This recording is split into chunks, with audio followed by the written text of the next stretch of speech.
Welcome to One-on-One with Ayanthi Philip. Our sponsors today, our venue partner is the Brew Lounge Colombo. Our hair partner is Toni and Guy. Today we have a young Sri Lankan who's taken a leap of faith to start on his own and to think outside the box. We have Dinushka here today. Welcome, Dinushka. Thank you for having me, Ayanthi. So Dinushka is the founder of Clubhouse Vivaldi, which is a trendy underwear brand for both men and women. So Dinushka, tell me about your brand, Clubhouse Vivaldi. So this all started, it was very accidental. I was not planning on selling underwear for a living, but one summer when I came down to Sri Lanka, I used to study abroad, so I was on a very limited student budget. I used to buy all my clothes when I came here to Sri Lanka.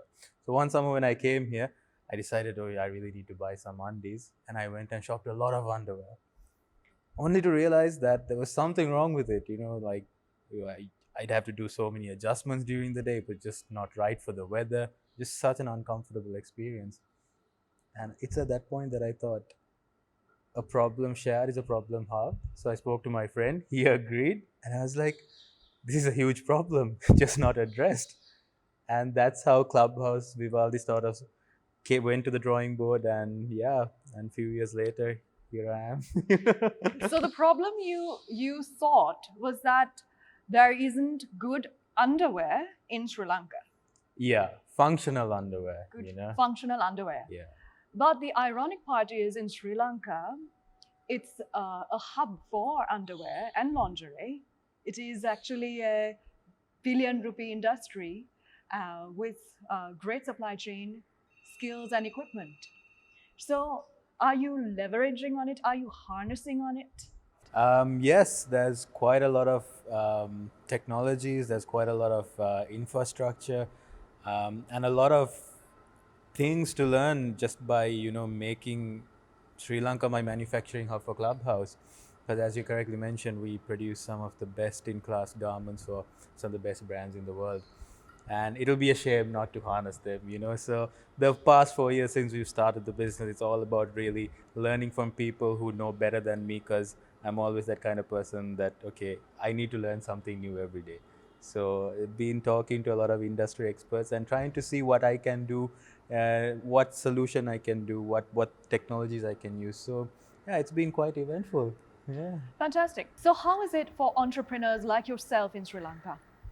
Is it good, bad? Well, there's both the good and bad. We'll start with the good. I mean, this is my home. I love it. It's such a beautiful place to be. If you want, we have all the resources for most of the demanding industries in the world. As you correctly mentioned before, we have a fantastic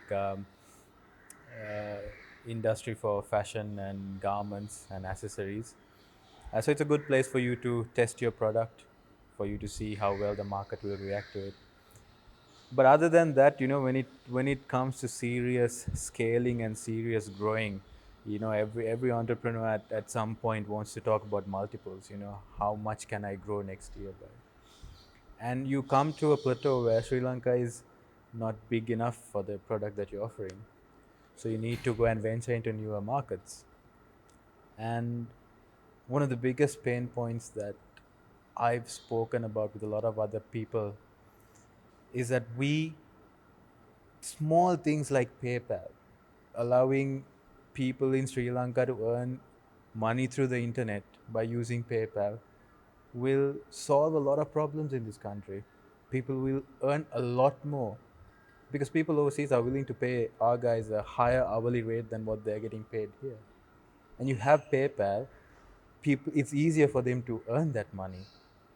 And this is a very small thing that really frustrates me, because it's not that we have a lack of talent, it's just that we have a lack of certain infrastructures, which I think if put into place, regulated of course, we can go a very, very, very long way in our journey of entrepreneurship. And I think this whole country and the youth can benefit from having something very small like that set up. Can you give me an example of this frustration when it comes to payments and payment gateways? Yeah, so one of the biggest frustrations that we've had also is, we're trying to go digital. Sri Lanka is trying to have a digital revolution. And we started a Black Friday sale on Tuesday, because and trying to get people to shop, get into a habit of shopping online. And our website and gateway crashed numerous times during this week. And when we are trying to come out of a pandemic, we're trying to encourage people to get their spending habits out again, help the economy, help the whole revival. When things like this happen, it really upsets us. I feel like infrastructure should be more efficient, especially when it comes to the digital age. I think lawmakers and policymakers can focus a little bit there and make it better for all of us. So I mean, imagine having to call all of them individually and be like, hey, did your order not go through? We had an issue with our payment gateway. They're like, okay, what? So you want to do cash on delivery now? It's a pain point for me. It's a pain point for them. Little things like that. Just make it annoying and frustrating. But I hope one day that. So, what are the skills that you have learned as an entrepreneur as opposed to being employed? What do you think? That's a tough one. But for me, I think the biggest one is managing risk. I think because when I was doing a 9 to 5 day job, every 25th of the month I'd be so excited. I'd round up all my friends on the 24th, send all the WhatsApp messages, be like, "It's payday tomorrow. It's payday tomorrow. Let's go on. Let's go on." Right? And it was a gala time, and then now 25th, I have to pay salaries. I had to get my team rolling. I had to pay all that expenses. So it's a huge tectonic shift in terms of how I manage my risk. So I would say being an entrepreneur is all about calculating what risks to take and what gambles you want to play. Because the thing is, the higher the risk, the bigger the payout, but also higher the risk. If it doesn't go your way, the higher your loss. And it's managing your risk appetite. I think that's the most important thing. So, tell me about your brand. How close is it in terms of design and quality to international brands? I've actually gotten a lot of inspiration from very successful brands out there. And I would say for what I can sell it for here, I give a good value proposition. I know if I were to sell this product somewhere overseas, that people's buying power is higher, they can demand for better solutions. But for what a customer pays for them here, I think I'm giving a good value package in terms of design, ergonomics, aesthetics, and just functionality of an underwear. Not just a bottom drawer staple. Just something you're proud to wear every day when you wake up in the morning. That's great. So, what international brands do you emulate? Oh, there's a lot actually. Actually, when I first started this, a few brands that really resonated with what I was trying to do is brands like MeUndies, Happy Socks. Then there are a few out of Europe like CDLP. Then you have, your higher end ones like Calvin Klein, which are very, very brand conscious. But what I've learned is that today's consumer is so different. It's not the same what it used to be 10 years ago. Now it's all about positivity. It's about accepting. It's about embracing yourself, no matter how you look, which race, religion, color you come from.